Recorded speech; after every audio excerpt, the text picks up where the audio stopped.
Hey, it's Tommy the Butcher for Wise Guys Barbecue with another exciting video today. And I would love to introduce my daughter Alie, who's here with me on the set today. Why? Because she can bang these pizzas out like nobody else. What we did for you today are 3 grilled pizzas, something very simple that you can do at home and get all your family and friends involved with it. It'll be a lot of fun and it'll be great eating. So we did 3 pizzas for you today. We did a Margherita, we did an Arugula with prosciutto, and we did a barbecue chicken. I'm gonna show you exactly how we did it. So before we get started, please like, share, and subscribe. Hit that notification bell so you do not miss an episode. We're gonna show you how to do this. You're gonna love it. Stick around, we're making it together. All right, we're outside. We have everything prepped for we're doing 2 pizzas outside right now. We're doing a barbecue chicken and we're doing a caprese, which is an Italian type of pizza. So how we're gonna do this, we have our grill all lit up. We're doing an indirect cooking method where 1/2 will be on and it's set to high. The 1/2 will be off. There'll be no flame, nothing burning there. So our pizzas are gonna be done in an offset manner, indirect. So it'll be cooked on the side where there is no flame. First of all, what I wanna let everybody know, we're using a store-bought pizza shell. It's already prepared. It's not fresh, raw dough. These work great. My daughter Alie has done them many times and has impressed the entire family with whatever she has done. We picked this up at our local supermarket. If you can't find this particular brand, what is it, wood grill, all natural white pizza crust, there are other brands available. So you know what's good too? Naan bread. It kind of does the same thing and it's really good, and that's in every grocery store. So this is definitely something you can do. It's very easy. Your options are limitless as far as toppings. So enough said, let's get to work. So the other thing about these that are really cool, they're good for parties. Like when we had our cookout and we made a bunch of them, they're nice because they're already pre-made and you can just have all of your toppings ready to go and you can just kind of mix and match. So awesome. That's why I like these. All right, so we're gonna start with our pizza crust, and I'm gonna start with some olive oil. I don't like gravy on my barbecue pizza. It's not for me. No, I don't either.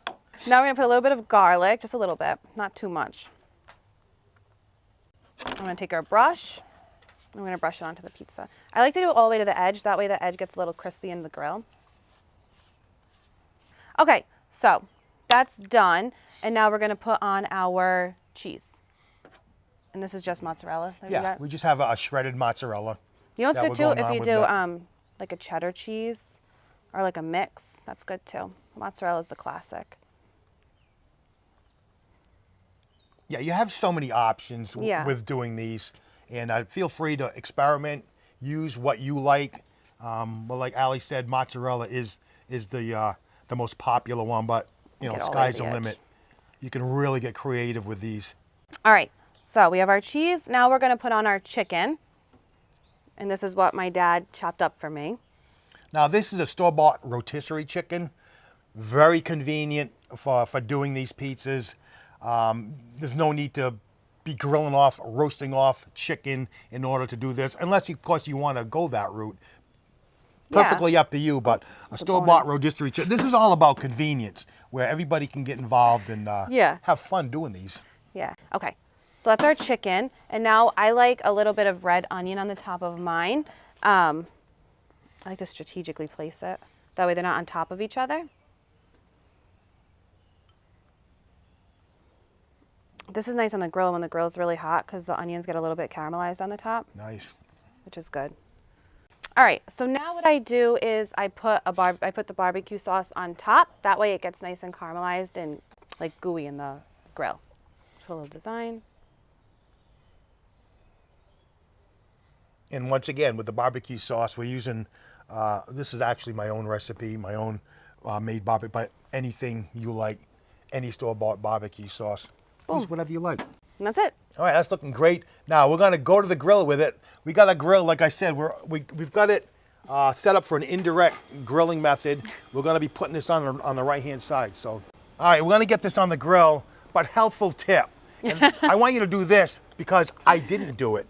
If you're using a pizza paddle, please, by all means, get some cornmeal and dust that pizza paddle with cornmeal because that's gonna make that pizza slide on and off effortlessly. So I didn't do it. I wasn't thinking. You can try. So, I'm trying to poke it off. I want you to not make the mistake that I just made. So it'll be good. It'll be fine. We're gonna get this on. I'm Everything gonna try will be to fine. slide it off without. These crusts they're not sticky on the bottom like a dough. Boom. That's what's good about these. These crusts are very forgiving. You know. That sounds great. So how long are we gonna leave this on for? Let's do like 4 minutes ish, and then we can check on it and see how it's going. Because the grill I usually use, we put both sides on, and because we're just having the heat on this side, we want to make sure that this side doesn't get overdone. So let's close that up. So we might have to rotate it. And then we'll rotate it. If you have like a 4-burner grill, anything with a little more cooking space on it, like Alie said, it would probably be better to go a right side fire and a left side fire and leave the middle part off. That way it's going to get even cooking rather than just one side on, one side off, because we're probably going to have to come out here in a minute or two and give it a rotation. Yeah. So. And it's preference too. Like our family, we're well done pizza people. We like ours well done and crispy. So I'm talking about our family. Our family. All right, we're going to shut this lid. Like I said, we've got one side on high, and we're at about 400 degrees. We're going to let this go about 10 minutes? Yeah, like 10 minutes total probably. All right, 10 minutes total, but we're going to come out after 5 minutes and take a look at it, and we might have to rotate it. See ya in 5 minutes. All right, we're 5 minutes in. We're going to take a look at this and see how it's coming along. We might need to rotate it. It's coming along pretty good. Yeah, like that side looks nice. It's getting a nice color to it. So we want to slide this off as best as I can and just give it a... Yeah, pull that side. I'm just going to give it a rotate. That's it. Cool. Going to let it go another 5 minutes. All right, we had a pizza on for 10 minutes, right? We checked on it. It looked good, but we wanted it a little extra well done. Not extra well done, but a little more crispy. A little more well done. So if you're doing it at home, keep an eye on it. And usually after 10 minutes, it should be good to go. But if you're looking for it to be a little more crispy, a little more done, then by all means. Yeah, that looks better to me. So 12 minutes. We're going to get this off. Put this off for you. Cheese is all melted. It's red hot. Looks absolutely delicious. I can't wait to check this one out. So we're going to get this one off. Oop. Imagine. Off, not gone. We want to get it off. I want to just place this. That would have been bad. Off to the side. We're going to go over and build our caprese right now. So, all right, we're on to pizza number 2. We're doing a caprese. And what a caprese is basically usually fresh tomatoes, fresh mozzarella cheese, a little bit of basil, a little bit of olive oil, garlic. Very simple. Very simple ingredients, very fresh. Take it away. Awesome. Knock this out. So what we did before is we took some San Marzano tomatoes and we just hand crushed them because it's easier. Added a little bit of olive oil, a little bit of garlic, salt and pepper, just basic. I like caprese because it's, like my dad said, it's all fresh flavors. This one's actually my favorite pizza. So we're going to put a little bit of the gravy onto the pizza. And I like to do it hand crushed. I like the chunkiness of it. Yeah, it has good texture. And again, that's a great job for kids to do. Like we talked about making this into like a party or like a group effort. So that's a great job for the kids to do. They get a big kick out of that. You don't want to get it too saucy though, because there's the water in the mozzarella will make it soggy.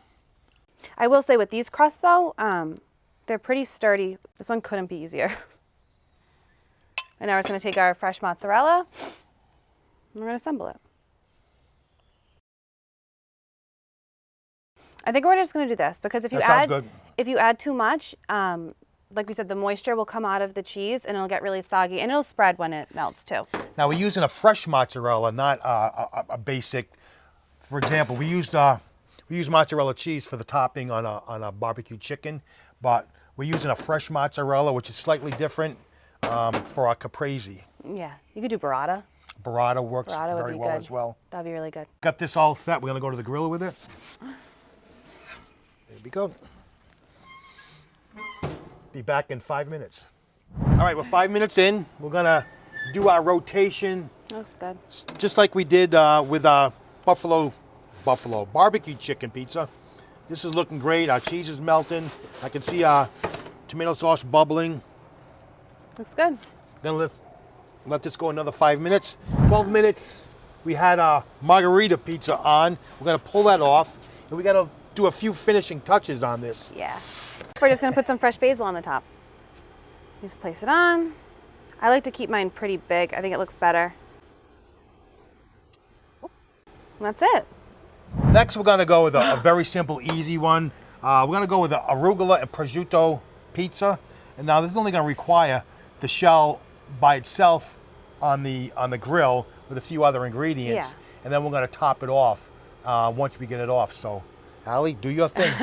Yeah, so this is going to be basically just a cheese pizza.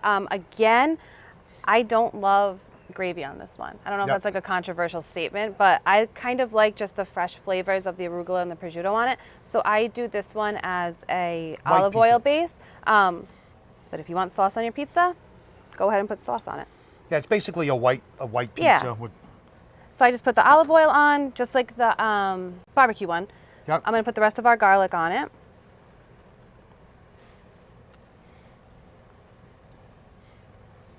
This is good too if you have like, before I've done it with like fresh herbs, like if you have fresh oregano. Honestly, even rosemary is kind of good with this one. I do it all the way to the edges. Like I said, you can build this however you want. There's so many options for you. Make sure the garlic's kind of spread out because no one wants to get a big mouthful of garlic. And then we're gonna put the rest of our cheese on.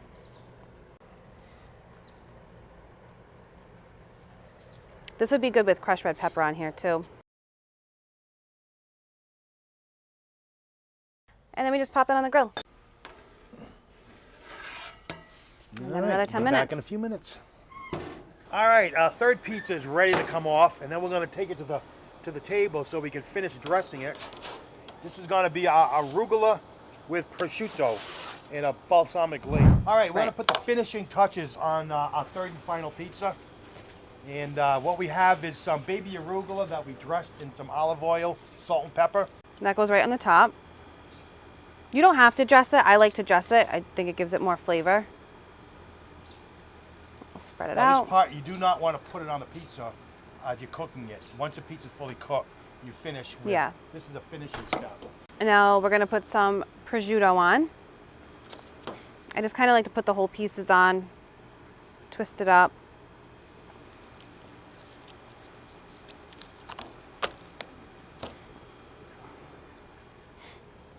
Make it look nice. I love prosciutto. And then on the top, we're gonna put a little bit of our balsamic glaze for a little sweetness. Yeah, the balsamic glaze is the highly reduced balsamic vinegar. Very thick, very syrupy. A lot of sweetness to it with the acidity. It just balances this whole pizza right off. That looks fantastic. I mean, that's quite an impression right there. Yeah. Stay tuned. We're going to get all this together, all plated up, and we'll be right back. All right, folks, we've been out here working all morning in the hot sun to do our 3 pizzas. What do you figure? What's left to do? Eat them. Exactly. Now's the time. You know, I'm kind of excited because this is the first time I've had 2 people up here doing a taste test, so I'm looking forward to this. So. All right, I'm gonna go for the margherita, not the caprese. Margherita pizza. Just go for it. You're not gonna have one with me? We gotta cheers. Oh, okay, that's right. So yeah, that leaves me with 2. I'm gonna go with the barbecue chicken. I could feel the nice crispiness to the crust. So cheers. Cheers. Salute. Salute. Chin chin. Look at your mouth. That's really good. The crust came out nice and crispy on the bottom. It's good. I'm going to show you this crust. See, that's money. That's money, that crust right there, folks. And for pre-made crust, I'm telling you, they're really good. You have to do this. I'm not saying you got to. You have to do this. And yeah, these pre-made shells work fantastic. Just a matter of getting all your ingredients together and have at it. Yeah. So there you go, folks. I hope you like our video. I enjoyed doing it with you. I was so pleased to have my daughter Alie here with me on the set. And love being here. Thumbs up. I hope you liked the video. Please like, share, and subscribe. And Can't wait to see you again next time.